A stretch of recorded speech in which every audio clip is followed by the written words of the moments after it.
Raid Wing 6, Conjured Amalgamate. Okay, so first thing he does, he slams down. You're going to dodge just before it lands.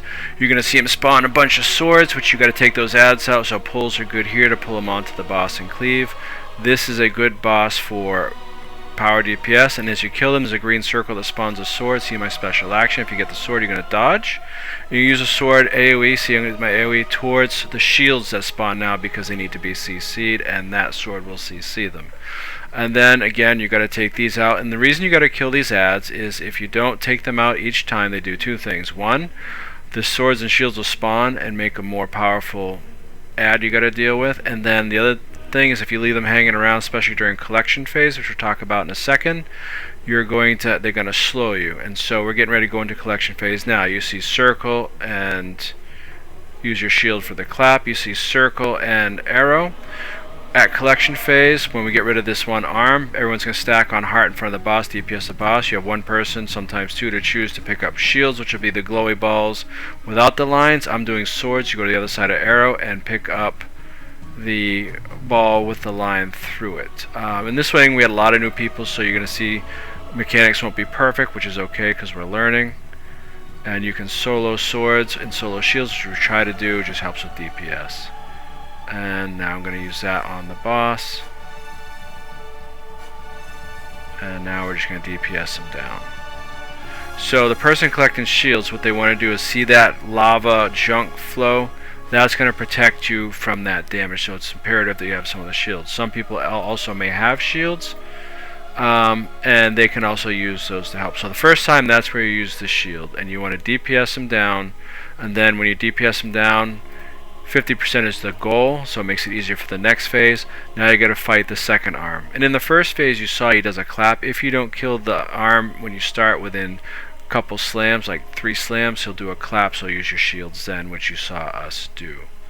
Okay, again, you always want to do sword on the arm right after it lands, so you can have more DPS. Using the sword, that skill gives you more DPS. So I'm going to dodge. Should have dodged. And I'm going to use it across the arm to give you higher DPS on the arm and break the shields and CC bars on these shields, so then we can DPS them down and go. So when you're doing solo, the best way when you're collecting, be closer to the boss and for the edge. It's easier to grab the things you're collecting. And if you're collecting swords, make sure you don't have a shield in your special action, and vice versa, because if you're collecting shields and have a sword, you won't pick up any shields because that spot's already taken. And if you're doing solo swords, one thing that you can do because halfway across, you saw last time, I used the special action as we went, so they can start getting some DPS on the boss. So you're going to see me do it here. And if you weapon swap, it frees you from that animation lock that you get in when you use that special action key. The sword anyway. So here we go. I used it, weapon swap, so I could break it. I missed one sword. I'm going to grab the rest. And of course, the reason when you let a shield through, he gets a shield like that up, and the problem with that is he reflects your damage back to you. So any sword will take it down. I'm just getting rid of these ads because I don't want them behind us. And so here, they did it. Another thing, a junk comes out, they're going to drop the shields because the clap will down everybody instantly, and we survived. That's why I was trying to get some more shields. And now both hands come down. You're going to attack the one that is slamming and ignore the other one. And when this arm blows up, again, you have collection phase. Some people sometimes run 2 shields. If you can't make a DPS check, you need to do that, because on the second one, the flaming junk wall will go to one edge and come back. So what people sometimes do is stack over it square if the DPS is low, and they'll have one person run shields there, and the second person saves their stacks of shields for the clap. So there's a bunch of ways, or you can have an elementalist use rebound. That also works. Okay, I missed a couple swords there, or one anyway. And that is it. Bob's your uncle. These guys did great. And we had to do this a man down, but still 9 man on new peeps. Yeah, we had 5 emboldened, but that's okay. So for this next part, you're going to need a jackal, because you need to go through with the sand portal mastery. If you don't have it, you're in a group that knows you and is fine, they can portal you to beyond where you need the sand jackal for, so that is also a possibility. But if you're doing a pug group, better off you have the sand jackal with the sand portal mastery. I'm going to show you a couple of the mini games. The one I don't show you because it alternates each week is one with the dolls. This one is the ectos. See him yelling ectos, help. So we're going to go through the portal, and first is one big ecto, and you're going to fight that ecto, and when you kill him, he spawns into 4 smaller ones, and 3 of the 4 will have shields. Always attack the one that's bouncing. It's like a bouncing spiky ball. This one's going to be to my right here. Okay, now straight ahead of me. Over to the right. There he is. And then it's going to go clockwise, and it's going to spawn a bunch of little ones. Just take them out real quick. Pretty easy. Then go to the next one. And that's all you do for this stage. And then after this, you're going to fight the Dread Shark, which is piles of treasure. What he does is he hops across the midway from pile of treasure to pile of treasure. The way to get him out so you can damage him is with one of those little bombs you're going to see me pick up and throw into the pile he's currently in. That knocks him out. CC is good on him there, so then you can DPS him down. You can usually get him in 1 or 2 rotations fairly quickly, especially if you break his bar. Say here he is, we're going to go through. See, he's hopping. He does a lot of damage with the junk. Okay, he's in there. I picked up the bomb, threw it at him, and I was a second too late. Someone else had gotten him. Thank you so much. And break the bar, DPS him down. And the next boss is going to be Twin Largos after this boss. So the first boss, Conjured Amalgamate, is better with power. You can use either, but best with power.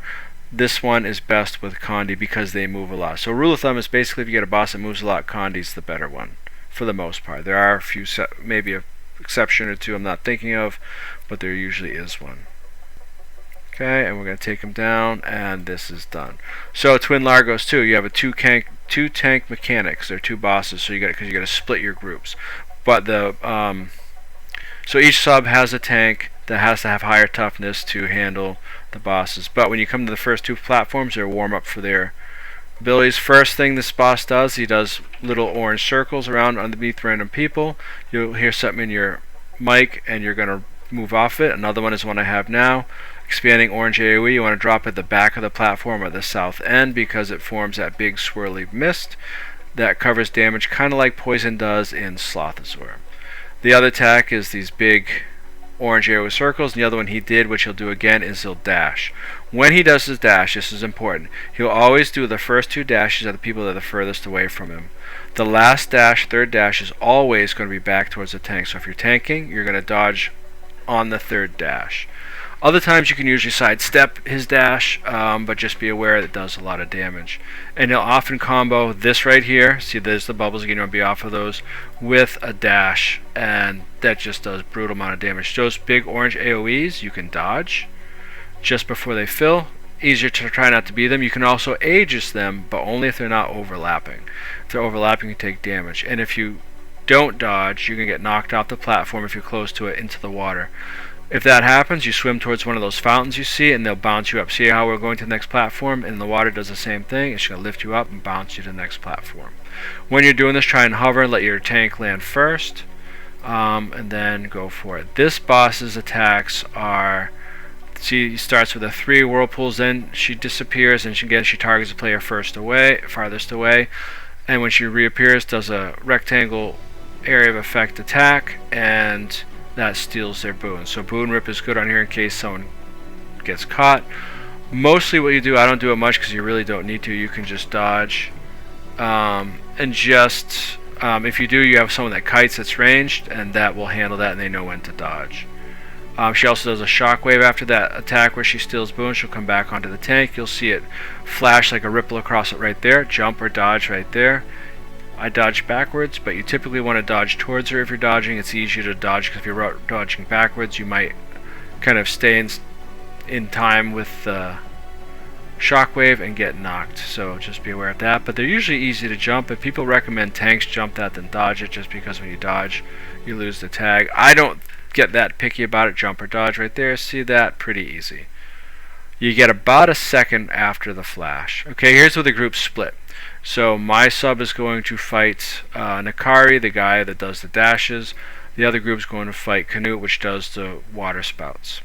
Now comes the point where they get break bars. If you are running something with reflex, especially Guardian tanks, Tome 3-3 is good for this when he goes to CC mode, because he's going to just send out these water missiles that do damage, and that will help mitigate that. Okay, so there he is. See the water spouts? If you throw a reflect over there, it traps them, and so you have to worry about taking damage. Okay, see someone with a whirlpool, they go into the edge. You typically want to go to southern edge, because it's just better because they kind of overlap. Now they have them taking up space. But again, we're new, so it's not a criticism, it's an observation. Because you can work around them, it's just that's what's the most ideal. And this guy, I don't think he saw he had that, so it's in the middle, so you're going to watch how that's going to restrict fight. And people do miss these, right? Because, again, you're new, you deal with a bunch of stuff. I got to make sure I don't get knocked out. And I'm going to go to the edge here so we can overlap with that one. And that still wasn't even southern. So ideally I would have gone to the other side, but given I had to dodge that, still just making wise decisions. Even the guy going to the other edge, that was fine. Okay, we have another CC, and see where that becomes a problem. You have to try to CC if you're a melee CC'er. Then you're going to take buckets of damage to get there. I'm going to put it to the other side. Thank you for shadow stepping to where it belongs and come back. Dodge. Fabulous. And the other thing, see the platform slowly sinks as you do this fight, so DPS is important. This is a DPS check. If it gets to the platform because the DPS is low, you are going to wipe. It's an automatic wipe.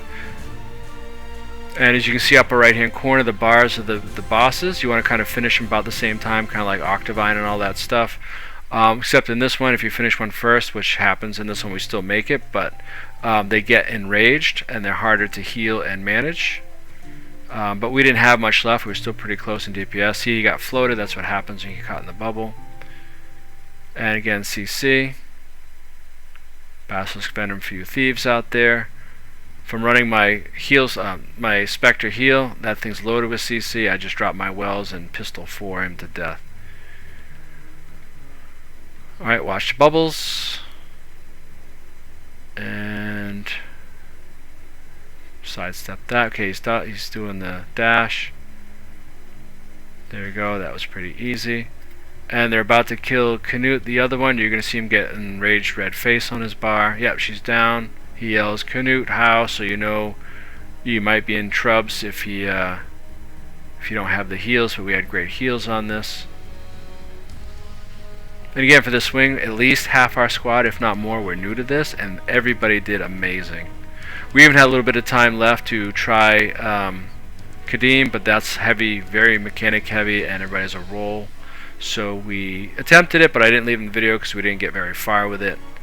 And if you want to see a video of learning to kite on Deadeye, I have that also on my channel elsewhere. But I am very pleased and proud of the squad. They've been doing great with our trainings. Every week they do well. And as you get above wing 4, wings 5 through 8 become more mechanic heavy. But that's all for this video, folks. Thank you for all who came and participated. I think everybody did amazing. Thank you for watching. Hope this is helpful and entertaining, and hope you all have the most excellent day.